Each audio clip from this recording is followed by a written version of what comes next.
está no meio da igreja. Santo nome do Senhor. Os irmãos abram comigo, por favor. Mateus capítulo 2. Glória sejam dadas a ti, Senhor. Aleluia.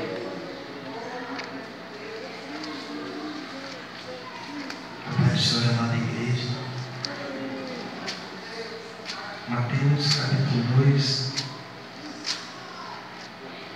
do 1 ao 11, eu vou ler somente o 11 para os irmãos poderem se assentar. Os irmãos estão encontrando? Amém? Amém. Diz assim, Mateus capítulo 2, verso 11. Ao entrarem na casa, os reis magos viram um menino Jesus com Maria, sua mãe, e prostrando-se o adoraram.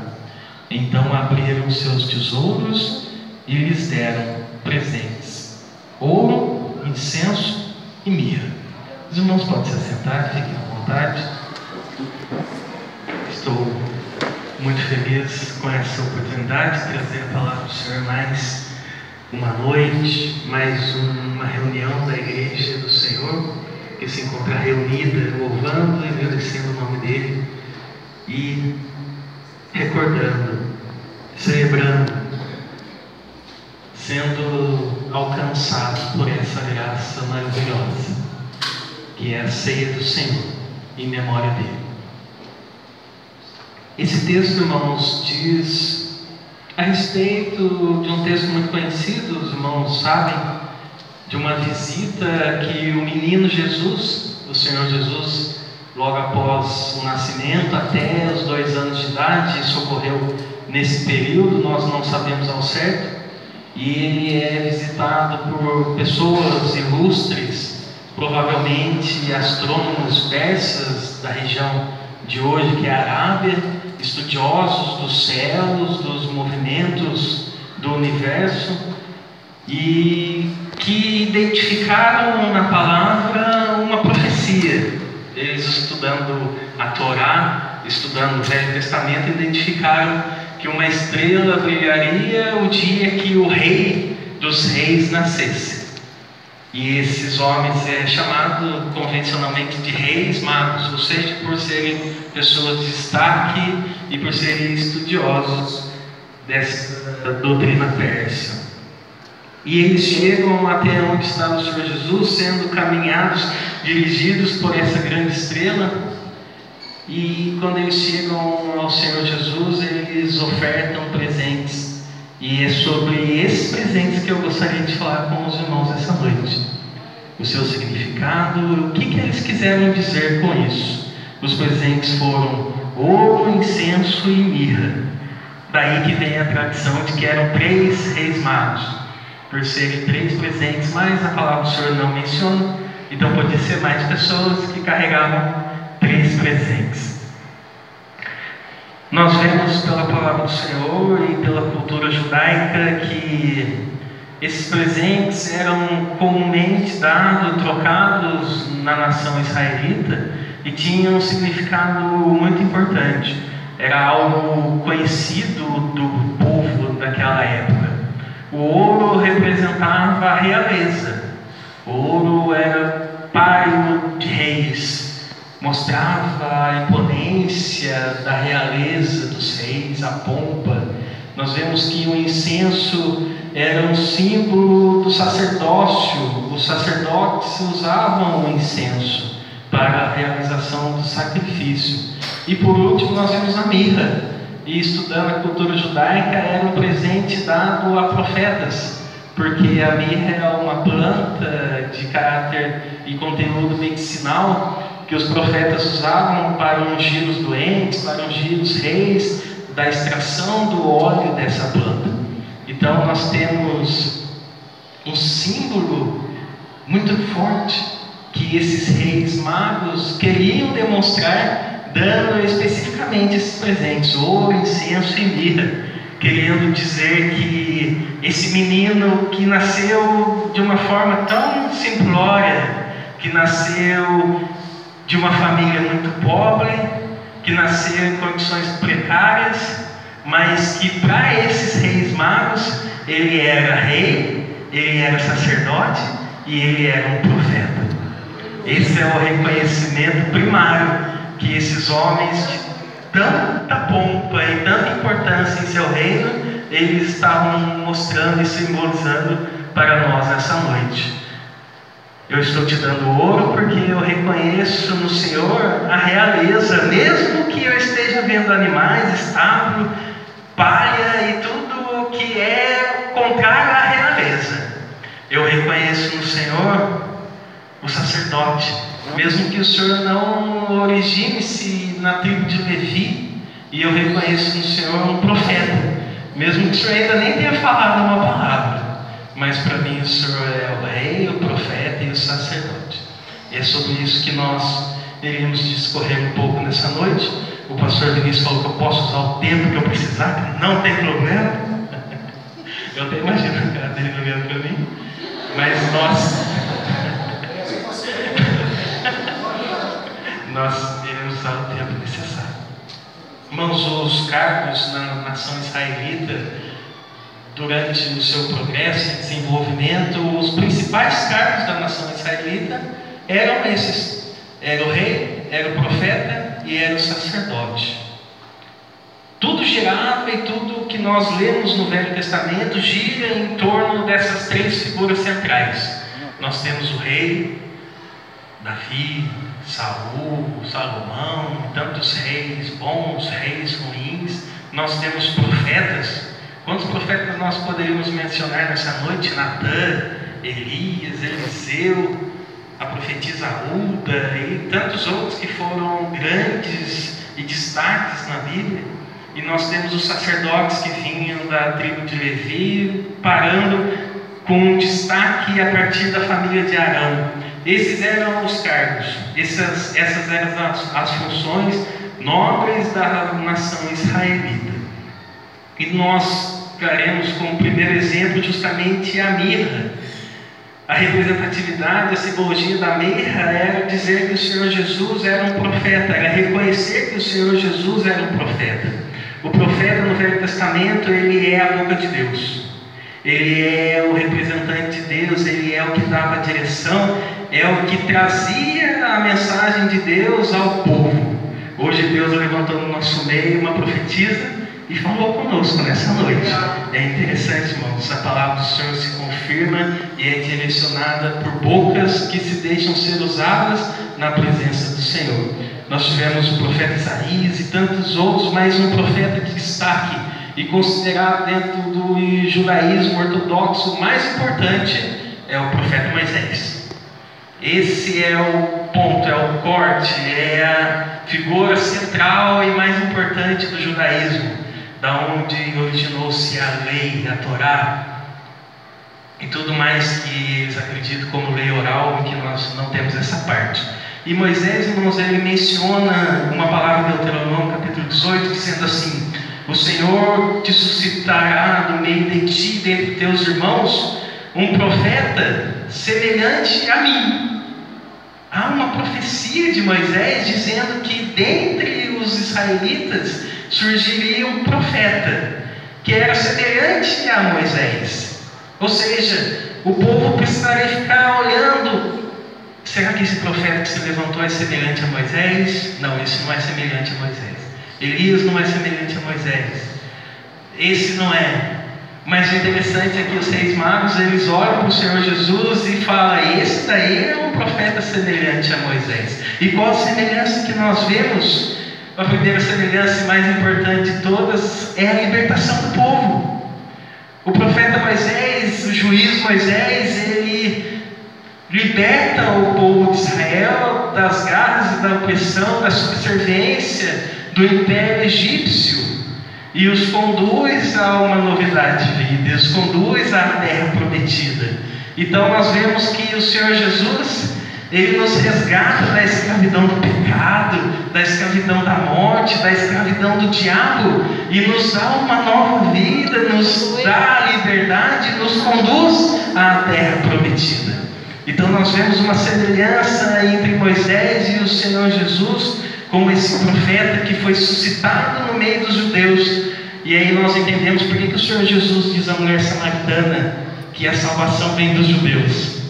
Porque o Senhor Jesus, ele veio no meio dos judeus. E nós vemos outra semelhança, e essa para mim é muito forte, porque nós vemos que Moisés, do Monte Sinai, ele recebe a lei de Deus. Moisés, ele recebe a lei e transmite ao povo.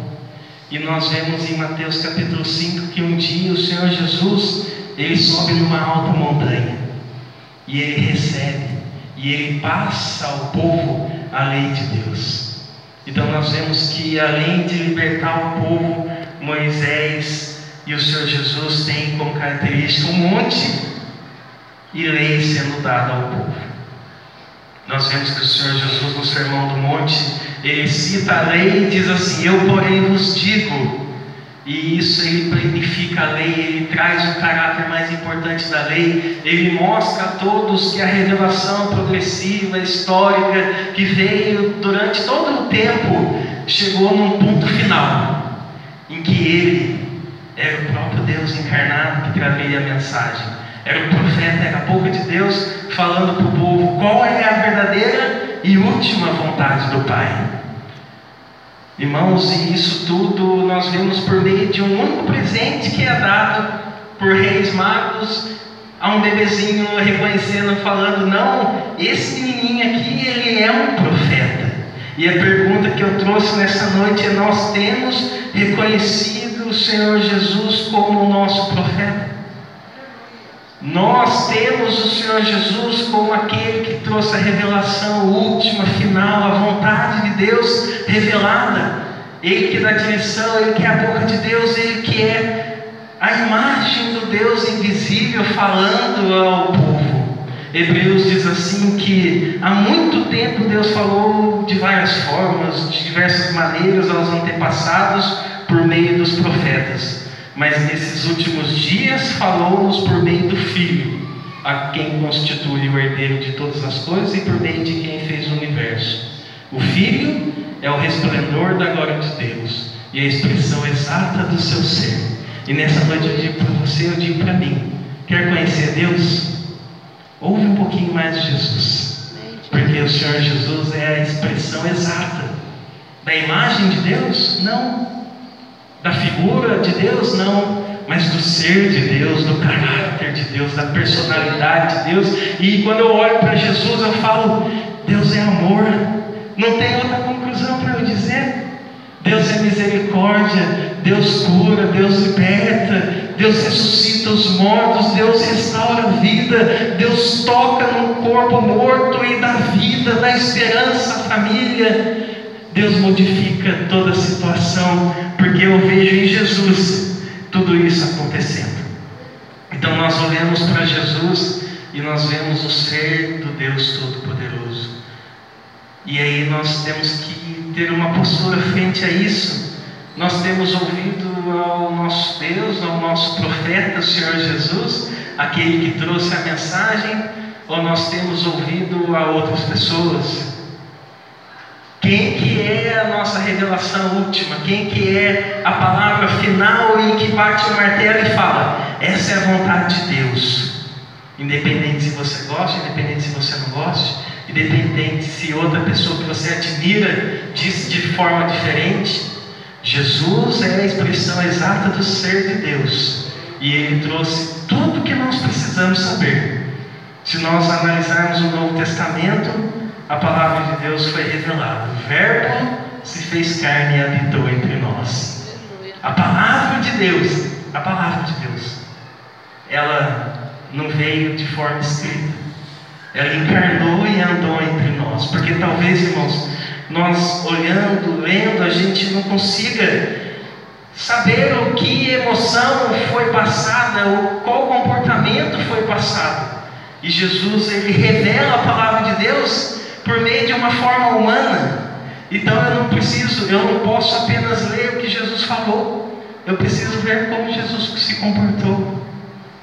Eu preciso ver como que Ele estendeu a mão ao necessitado. Como que Ele, diante de uma adúltera, Ele falou: quem tem pecado atire a primeira pedra, e acolheu aquela mulher.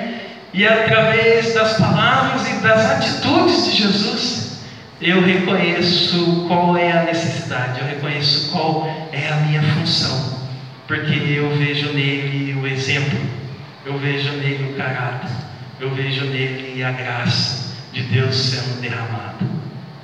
E isso foi reconhecido por meio dos profetas, e o próprio Senhor Jesus, ele diz que ele é maior do que Jonas. Ele é o profeta maior. O povo reconheceu, dizendo que o sinal que o Senhor Jesus fez eles terem testemunho de que verdadeiramente o profeta que havia de vir ao mundo estava entre eles.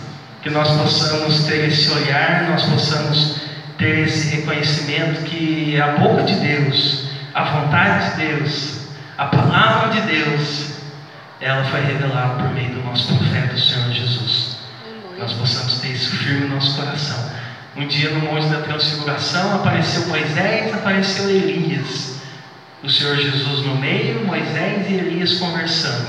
E Pedro logo: vou fazer 3 cabanas para vocês ficarem aqui, todos se acomodarem. E veio uma luz forte e uma voz do céu dizendo: este Jesus é o meu Filho amado, a Ele ouvi. Irmãos, isso é tão grande, porque Jesus é o ponto de convergência entre a lei e os profetas, e Ele é a manifestação final e última da vontade do Deus Todo-Poderoso. Tudo convergiu para uma pessoa, Jesus. E nós somos tão agraciados, como Jesus diz aos discípulos: quantos profetas, quantos reis, quantas pessoas queriam ter visto esse momento, e vocês foram agraciados. Hoje nós temos a revelação da palavra de Deus, e talvez nós ouçamos uma terceira pessoa que ocupa uma posição de destaque. Talvez nós ouçamos um líder máximo religioso que diz contra as palavras da Bíblia. E eu quero convidar você nessa noite, assim como eu me convido: ouçamos o Senhor Jesus como a nossa revelação fiel da palavra de Deus. Um outro presente que foi dado foi o ouro. E o ouro, como eu já disse aos irmãos, simboliza, representa a realeza, a pompa. E quando os magos fizeram isso, eles estavam dizendo que Jesus era o rei, era o governante, era o que estabeleceria o reino, aquele que representa o reino de Deus. E isso tudo nós ficamos imaginando que eles reconhecem através de um menino no estábulo, um menino nascido de uma família pobre. E quantas das vezes nós temos toda a revelação, o mundo tem a revelação da palavra de Deus, e não consegue olhar para Jesus e já curvar as pernas e falar: o Senhor é o rei da minha vida, o Senhor é o meu Senhor, é o dono da minha existência. Eu imagino quando aquele ladrão que foi pregado na cruz ao lado do Senhor Jesus, enquanto o outro blasfemava, ele olha para Jesus crucificado, ele olha para Jesus sangrando, ele olha para Jesus fraco, e ele diz para Jesus: lembra-te de mim quando vieres a teu reino. Como que aquele homem reconheceu que Jesus era um rei? Como que ele reconheceu que Jesus era um rei? E agora a minha pergunta é: por que eu não reconheço que Jesus é o meu rei, é o meu Senhor, é o que governa a minha vida, é a quem eu devo obediência? Os irmãos notam que a palavra de Deus, ela nos confronta e revela a nossa incredulidade, a nossa falta de reverência àquele que governa. E o interessante também é que a palavra rei em grego significa governante, senhor, dono, imperador. É uma palavra usada no Império Romano justamente para definir o imperador romano César. Então os irmãos vão entender por que deu tanto problema para Jesus, para a igreja primitiva, falar que Jesus era o rei. É interessante isso. Mais um texto que eu trago aos irmãos, lá de Zacarias capítulo 9, diz assim: alegre-se muito, cidade de Sião, Exulte Jerusalém, eis que o seu rei vem a você justo e vitorioso, montado em cavalos de guerra. É isso que a palavra diz. Humilde e montado num jumento, um jumentinho, cria de jumento. E aí nós às vezes não entendemos que o nosso rei é o príncipe da paz, é o que anuncia o amor, a graça, a necessidade da salvação. Ele é justo e vitorioso, entretanto ele vem montado num jumentinho, para falar que realeza para Jesus é quem está lá embaixo, é a humildade, é o coração quebrantado, é a necessidade de ser humilde de espírito, é a pobreza da alma que diante da glória de Deus reconhece que precisa dele, que não é nada sem ele, que todo o poder pertence a ele, e que se hoje nós somos salvos foi por causa da vontade dele, do amor dele, da graça dele, que foi o favor merecido derramado sobre cada um de nós. E como eu fico feliz de olhar para cada rostinho e falar: Deus derramou graça sobre a vida da irmã, Deus derramou graça sobre a vida do Abraão, Deus derramou graça sobre a vida da minha esposa, Deus alcançou os meus irmãos, que maravilha! E hoje nós somos salvos e nós temos comunhão, e não termina aqui. Eu espero encontrar todos os céus e eu também estar lá. A palavra do Senhor nos ensina que um cego que não podia ver, que tinha toda a dificuldade do mundo, ele ouve que Jesus está passando e ele grita: Jesus, filho de Davi. O que ele estava dizendo com isso? Jesus, meu rei. Porque filho de Davi é uma designação profética que o rei descenderia da família de Davi. Irmãos, um cego que tinha uma deficiência física, que tinha uma necessidade especial, e o Senhor Jesus novamente vem, dá uma bofetada no meu rosto e diz: os humildes, os pobres, os marginalizados, ele reconhece que eu sou o rei, e nós temos reconhecido que ele é o nosso rei. O ladrão da cruz, eu já mencionei, ele disse: lembra-te de mim quando entrares no teu reino. A palavra de Deus diz que a rainha do sul se levantará no juízo, e agora está aqui o que é maior do que Salomão, e Jesus conduído, com raiva, ira santa, porque nem a raiva dele é pecado.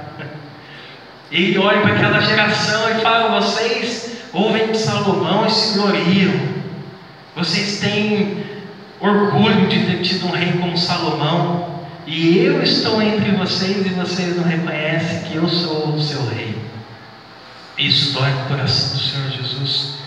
E a palavra que eu deixo nessa parte também é justamente essa: temos reconhecido Jesus como Senhor e Rei, temos obedecido ao nosso Rei.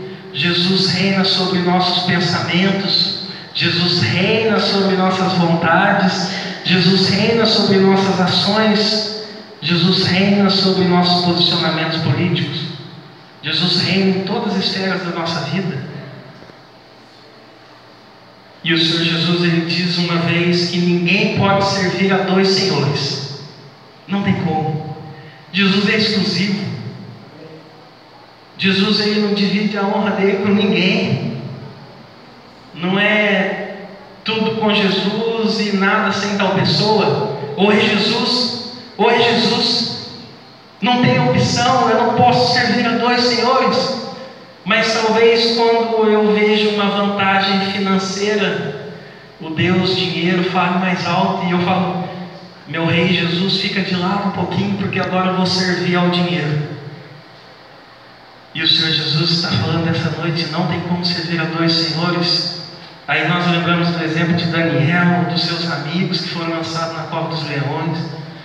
Nós vemos os reis magos, quando eles chegam a Herodes, e Herodes era o rei dos judeus, e ele mata todas as crianças de 2 anos para baixo, justamente porque tinha inveja, tinha o medo de que o seu reino fosse tomado.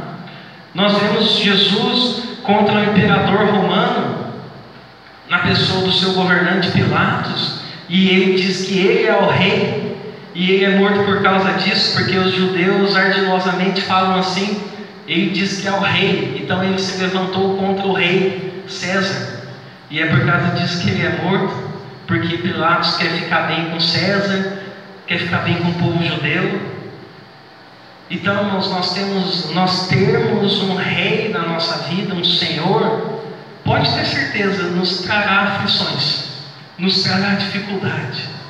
Se nós temos servido a um Senhor apenas, nós teremos muita provação, nós teremos muita perseguição, porque o mundo jaz no maligno, e eu me prontifico a obedecer ao meu Senhor, ao meu Rei, única e exclusivamente.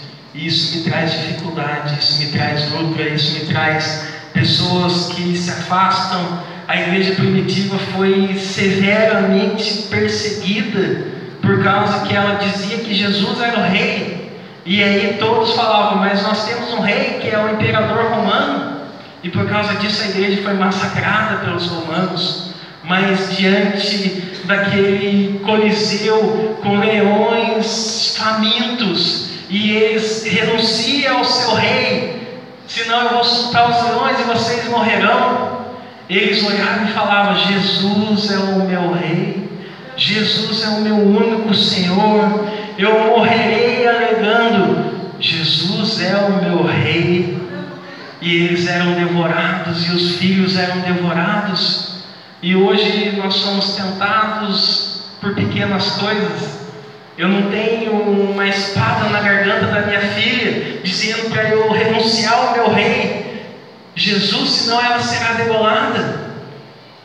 E mesmo assim, muitas das vezes eu olho para o lado e falo, Rei Jesus, espera um pouquinho, que eu tenho um outro rei aqui para atender. O rei da cobiça, o rei do adultério, o rei da mentira. E eu fico imaginando que igreja que o Senhor Jesus olha e vê, eu perdi tantos filhinhos degolados, queimados em postes, mortos por leões, e o meu filhinho Carlos não aguentou a dor de sofrer uma injúria ou uma agressão para me servir e deixar de mentir. E o Senhor Jesus está falando nessa noite, não é possível servir a dois senhores, ou é Ele ou é Ele.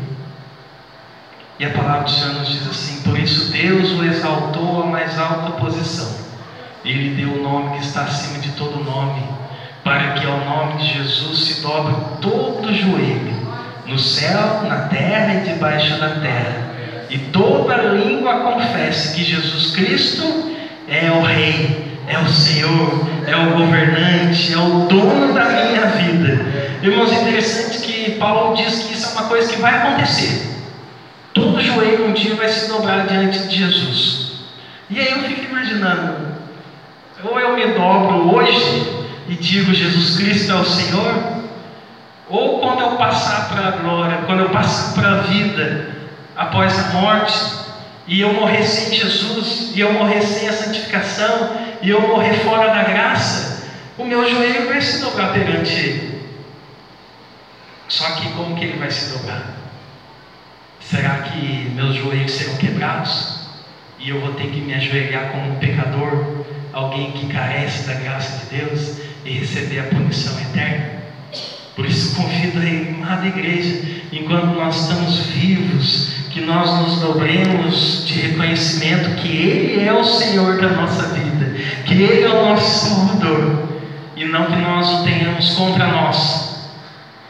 Irmãos, desde o jardim do Éden, o homem escolhe a morte. Deus colocou uma árvore e falou, dessa árvore vocês comam, é a árvore do fruto que dá a vida eterna. E colocou outra e falou, essa árvore aqui, ela traz a morte. E o homem escolheu a morte. E desde lá, irmão, nós estamos escolhendo cada dia a morte. O mundo escolhe aquilo que traz morte.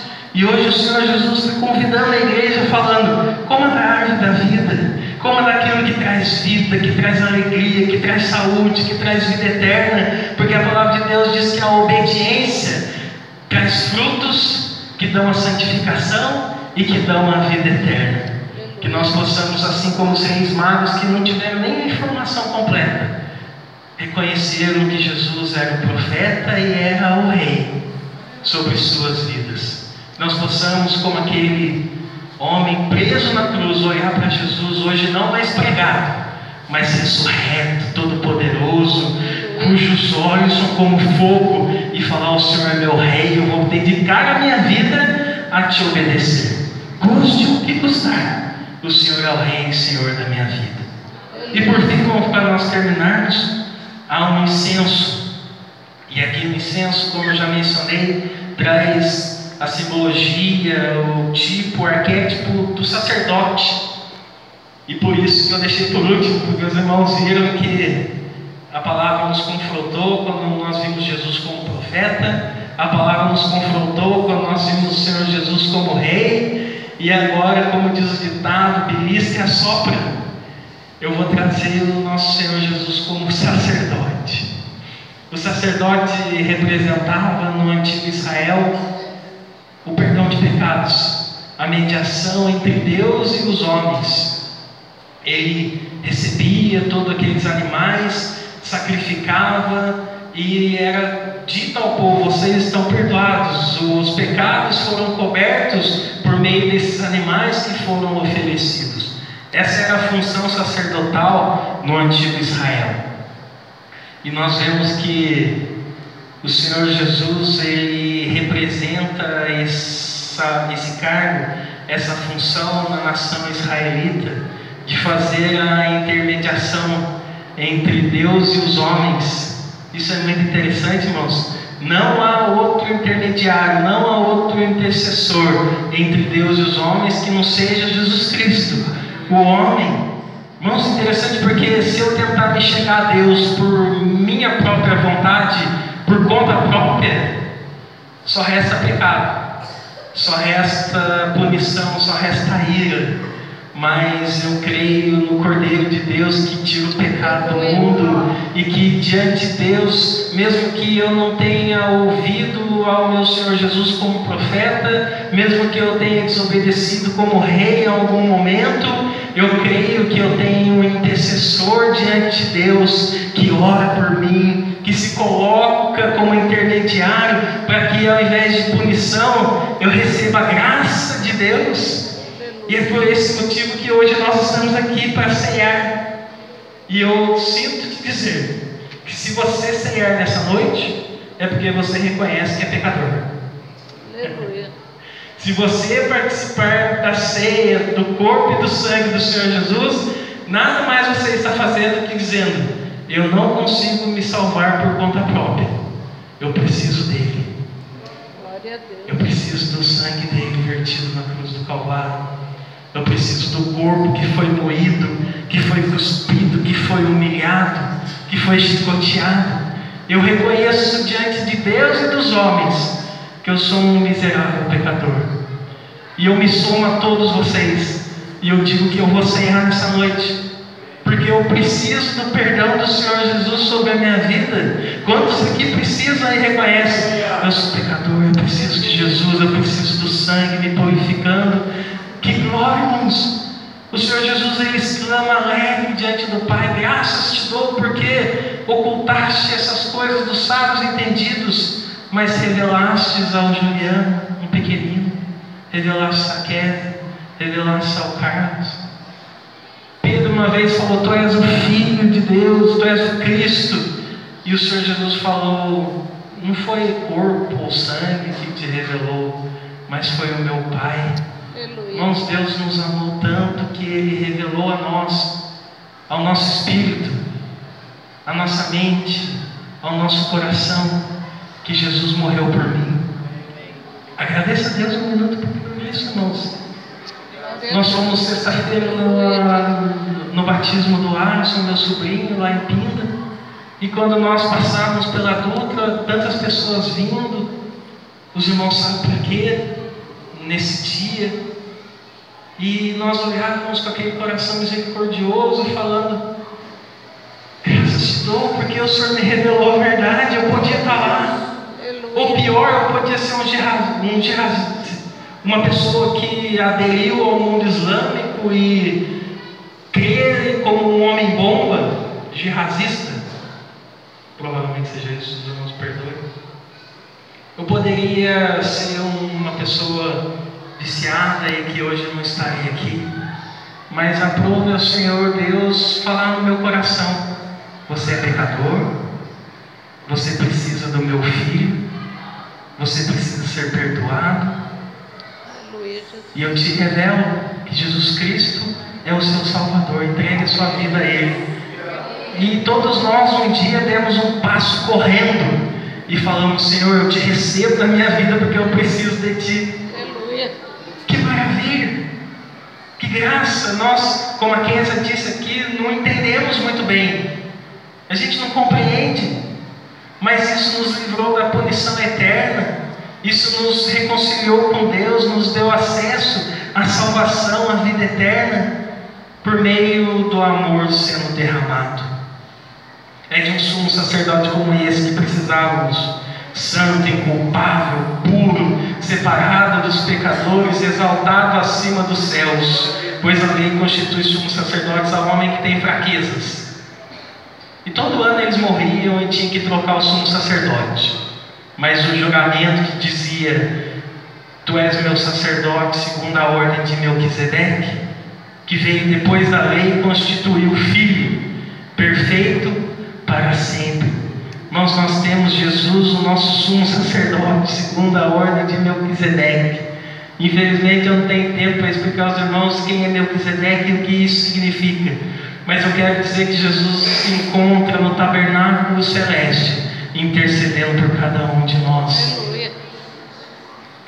Pai, o Carlos pecou, mas eu morri por ele, e eu enviei o Espírito Santo para o santificá-lo. Irmãos, analise a cena. Jesus falando: Pai, tal pessoa pecou. Talvez esse jovem que Deus usou a boca da irmã Heloísa nessa noite, e Jesus está falando: Pai, ele pecou feio, está difícil, eu entendo o Senhor, porque o Senhor é amor e no amor está compreendida a justiça, mas eu morri por ele, Pai. Eu morri por esse filhinho, e nesse dia eu estou intercedendo em favor dele. Não executa a tua justiça ainda. Eu enviei o teu Espírito à vida dele, e eu tenho certeza que ele será santificado. Eu tenho certeza que o Carlos se arrependerá. Eu tenho certeza que tal irmão se arrependerá, e o meu sangue irá cobrir todo o pecado, irá tirar o pecado dessa vida. Nessa noite eu estou falando, eu, Jesus, estou falando com a igreja, dizendo: examine-se o homem, pois a si mesmo. Eu estou fazendo lembrar daquele pecado, daquela transgressão, mas eu tenho certeza que depois dele se examinar, ele irá participar do corpo e do sangue que foi vertido na cruz do Calvário. Ele receberá o perdão, a santificação, a purificação, e a partir daqui será novidade de vida. Ah, irmãos, é um sumo sacerdote como esse que nós precisávamos. O nosso Senhor Jesus, que é o nosso Rei, que é o nosso profeta, mas que é o nosso sacerdote e tem misericórdia de nós. E para terminar, eu gostaria de dizer para os irmãos 1 João capítulo 2, dizendo assim: meus filhinhos, escrevo-lhes estas coisas para que vocês não pequem. E aqui eu parafraseio com todo respeito e reverência: Igreja Brasil para Cristo, eu te digo essas coisas, que Jesus é o Rei, é o profeta que deve ser obedecido, ouvido, para que vocês não pequem. Obedeçam ao vosso Rei. Entretanto, se vocês pecarem, lembre que vocês, Igreja Brasil para Cristo, têm um sumo sacerdote junto do Pai. Lembre-se nessa noite que isso não sai da nossa mente. Jesus está ao lado do Pai, advogando a minha causa, me defendendo com todo amor, paciência. Talvez se fosse só Deus, e aqui é uma expressão puramente humana, porque Deus e Jesus é uma combinação perfeita, ele já tinha me eliminado faz tempo, mas Jesus está lá, intercedendo em meu favor. Ah, mas quanto gostaria de ter um advogado aqui que ficasse o dia inteiro correndo atrás da sua causa? E é bom demais, não é verdade? Um advogado atencioso. Essa mulher, essa viúva, muitas vezes foi do juiz e talvez ela não tinha um advogado.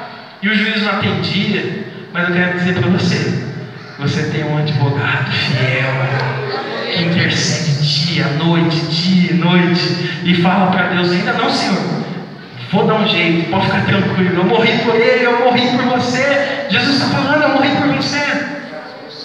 Então, participemos da ceia do Senhor e reconheçamos o nosso Senhor como nosso profeta. Ouçamos Ele. A vontade de Deus está nele. Nele habita a plenitude da divindade. Nele está escondido os tesouros da sabedoria.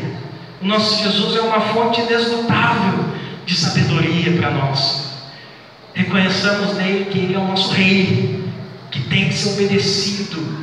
E Ele não admite dois senhores, Ele é exclusivo.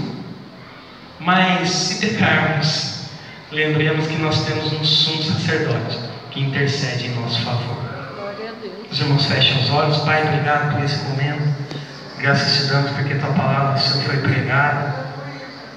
Pai, nós pedimos perdão porque muitas das vezes ouvimos, Senhor, vozes estranhas, ouvimos vozes contrárias à tua santa palavra, mas nós queremos reconhecer nessa noite que o nosso Mestre, Jesus, é que merece ser ouvido, é que merece ser atendido, é aquele que trouxe a revelação final da vontade do Pai, é aquele que é a palavra encarnada. E a partir de hoje eu me comprometo a te ouvir, Pai, a te ouvir na pessoa do Senhor Jesus, porque eu tenho certeza que assim como foi dito por Josué, por Moisés, eles se põem diante de ti a vida e a morte, o bem e o mal, e eu sei que se eu ouvir ao Senhor Jesus, eu estarei do lado da vida, eu estarei do lado do bem, eu estarei do lado de tudo que é bom para mim.